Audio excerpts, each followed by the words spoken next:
आप सभी को मेरा नमस्कार। आज हम एक बार फिर से जुड़ रहे हैं एक नए मुद्दे के साथ में। हम बात करेंगे हमारे देश के अंदर अस्थिरता के बारे में, वैश्विक समस्या के बारे में और जिस तरह की अवस्था उत्पन्न हुई है हमारे देश के अंदर नहीं कह सकते हैं, पूरे विश्व स्तर पर। वह किसी से अनभिज्ञ नहीं है, छुपा हुआ नहीं है।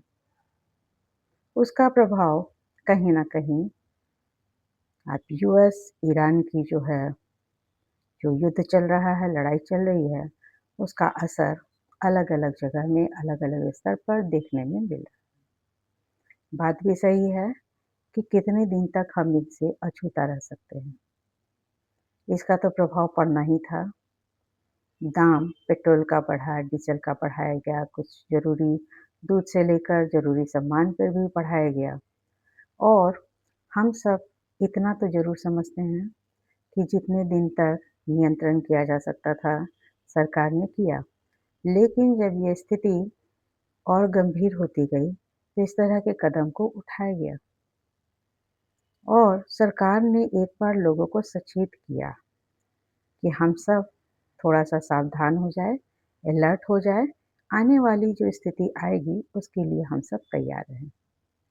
लेकिन एक से एक स्टेटमेंट आता गया, एक से एक हमारे विपक्षी नेताओं ने अपनी प्रतिक्रिया व्यक्त की। तो बात सही है, विपक्ष का काम भी है प्रश्न को उठाना, चिंता जाहिर करना, लेकिन इस चिंता की आड़ में अगर अस्थिरता उत्पन्न की जाती है, तो ये हम सब के लिए सोचने की विषय है।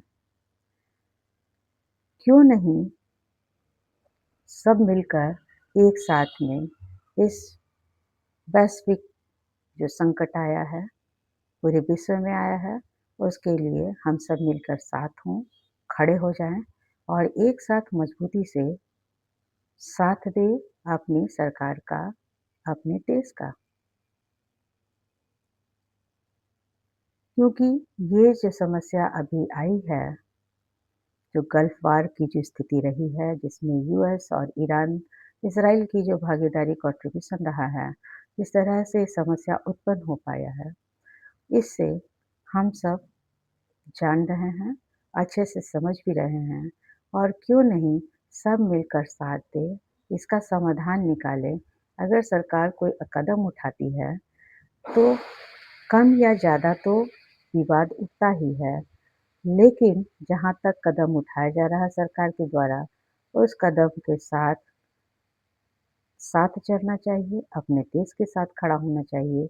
यही वो समय है, जो सब मिलकर एक साथ खड़े हों, एक साथ खड़े होकर मजबूती से आगे बढ़ें, ताकि आने वाली जो भी परिस्थिति हमारे देश के अंदर आती है, उत्पन्न होती है और ये हमारे द्वारा ये किया गया समस्या नहीं है, ये हमारी उपज नहीं है। लेकिन उसका प्रभाव सब जगह ज़रूर पड़ रहा है। तो उसके लिए दोष मढ़ देना कि मोदी जी बिक चुके हैं, मोदी जी सरेंडर कर चुके हैं, मोदी जी ने ये किया। मोदी जी जितनी भी आप क्रिटिसाइज़ करना है, उनके बारे में करना है क्वेश्चन मार्क, आप ज़रूर कीजिए।